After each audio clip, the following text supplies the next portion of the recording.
Hi everybody and welcome back to the Coolcaster podcast. In this episode we're going to chase the elusive straight line path. We're going to talk about pattern recognition, and we're also looking into a comment that I got from a silk line producer last week, and we do that right after the coolest intro on YouTube. It is time! I don't care what time it is. Have an effortless cast. Always have an effortless cast. Always have an effortless cast. Climb up a banana here. Up the banana to let your Hands up right now. I'd like you to cast with me. Let's look into the comment I got first, because that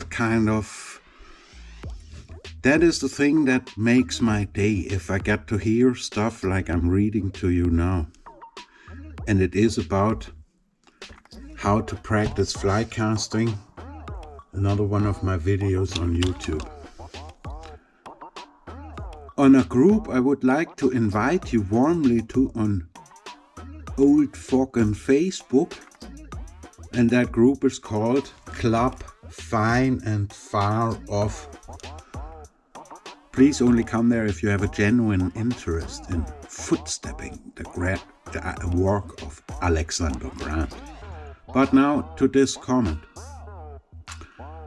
This video by Michael is brilliant. I've been fixed line anchor casting down my garden all winter, and my fly casting has come on massively, even after 40 years of fishing. It works like magic for both single and double-handed casting. My casting stroke has slowed down. I'm casting further with less effort. I agree completely with Michael regarding the irrelevance of the loop. I recommend you give the fixed line anchor a try. Cheers, Ian. Ian, my brother, I get the goosebumps here. I thank you so much for that comment. You have no idea what that means to get a bit of backup.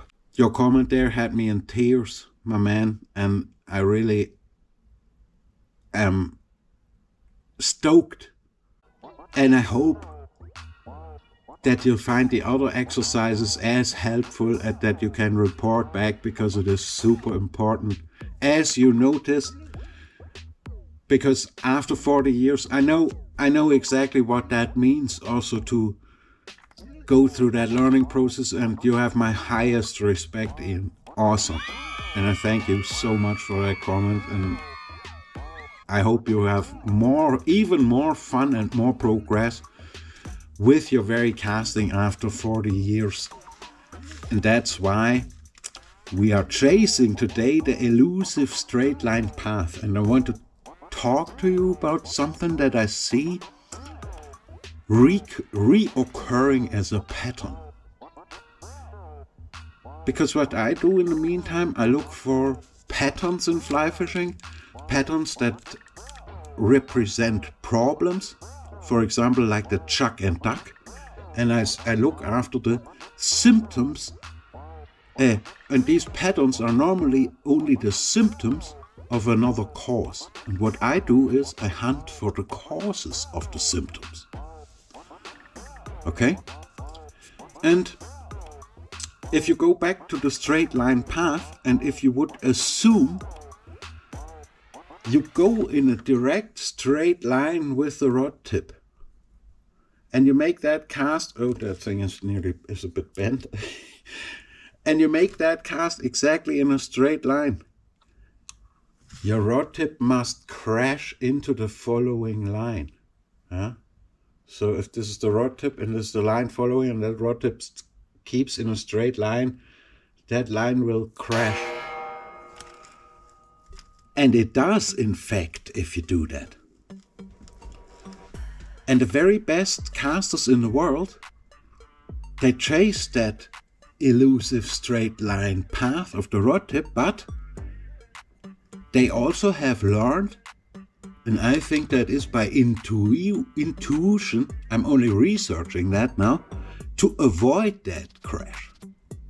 And I show you now a little video from Antti Guttorm, an excellent caster in my opinion, and you have a look for yourself what he does there in order to avoid that crash, because he is casting a very tight line shape there, and what he does to avoid that line crashes after following the elusive straight line path, to make that not happen. Have a look at that there.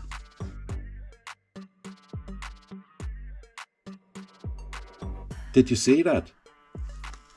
He makes that snake lift there, forms his D, and then he makes the cast, and the moment he lets her rip, he goes to the side.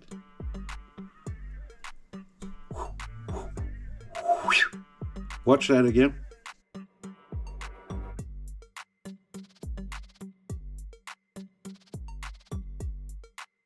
And what that caster does there, in my opinion, is he avoids the rod tip crashing into the line by taking that rod tip out of the way, because that following line would do that.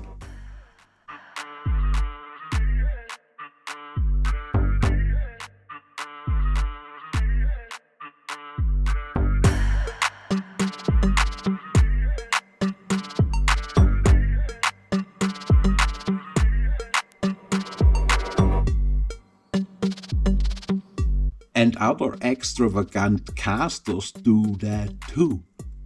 And that's why I talk to you about pattern recognition. Watch this here. And don't worry about the repositioning move. You're only looking for a forward cast now. Yeah, I know some of you get a little bit funky wonky feelings when you see that type of repositioning, but that is also a pattern in your mind why you get wonky wobbly feelings when you see that type of reposition. Let's go. See the forward cast? How the caster takes the rod tip out of the way so the following line doesn't crash into it.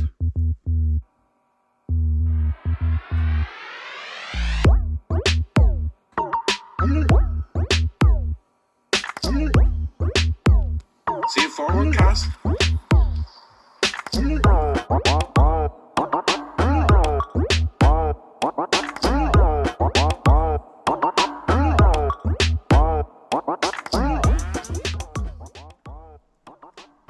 That type of thinking doesn't fit in the two-dimensional teachings of the cast, because if you're only doing the 112 to 2 on a casting plane shaped thing, you're not allowed to do this, because that leaves the dimension, right? That goes in the third.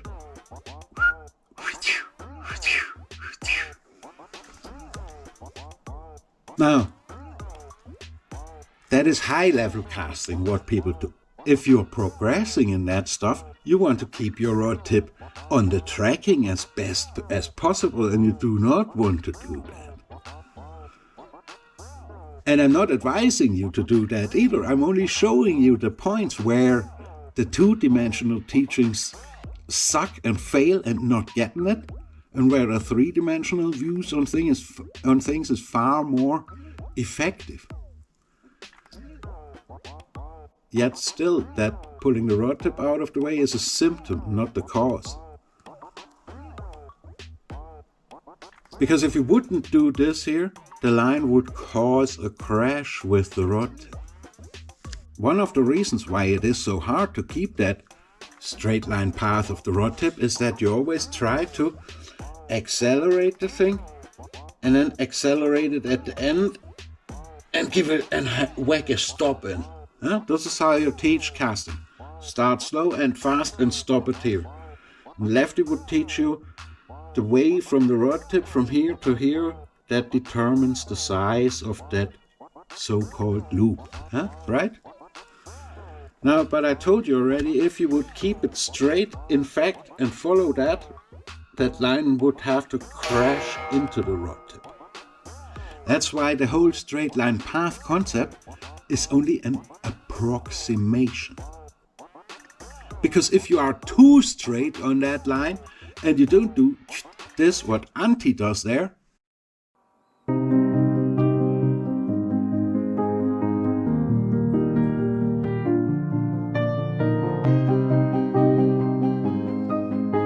other extravagant casters, your line will crash into the rod tip. And you might want to understand that if you are trying to chase that elusive straight line path of the rod tip, that you better forget about chasing the straight line path of the rod tip, because it is super difficult to make, and if you do it, your line will crash into it. But I give you another perspective to look at that now. That is this one here. What if you would just bend the rod to the maximum bend, and then do nothing anymore, but just let go? Maximum bend, just let go. What do you think will happen? Try it out for yourself. Go out and practice a little bit of casting and see how that feels. Play a little bit with your rod tip awareness. Because what I'm also recognizing in my research for reoccurring patterns is that flycasters generally have a fairly low, what I call rod tip awareness. Because if you ask a caster after he made the cast, any cast, you ask him questions like, where exactly did you stop the rod tip? Like, if you go back to that threaded clock phase, what time of the day did you stop your last backcast, for example? I don't care what time it is. You ask questions like that, or did your rod tip track in a straight line path on the last cast, or did it track to the side? And if it tracked to the side, what side did it track to? Now, Flycasting Tuition has, of course, noticed pattern recognition too, and that is the stylization and interpretation of your casting loop shape. Yeah? The whole teachings are based on a pattern recognition on how the line develops. But the problem with this is that the line develops after you have made the cast already. That means you put the energy from here to here in the system, and then you look at the result. The pattern is the result that you're looking at. And for example, your tailing loop problem, once you look at the pattern of the tailing loop, it is already too late. You have it made already.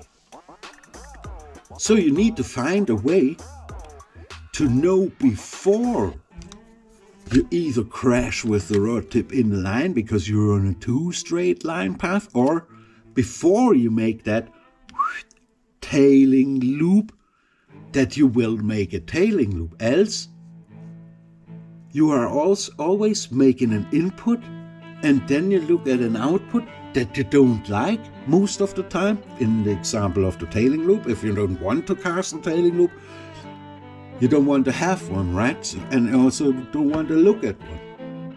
And if you don't want to look at the tailing loop, you need to avoid that before it happens. Distinct man.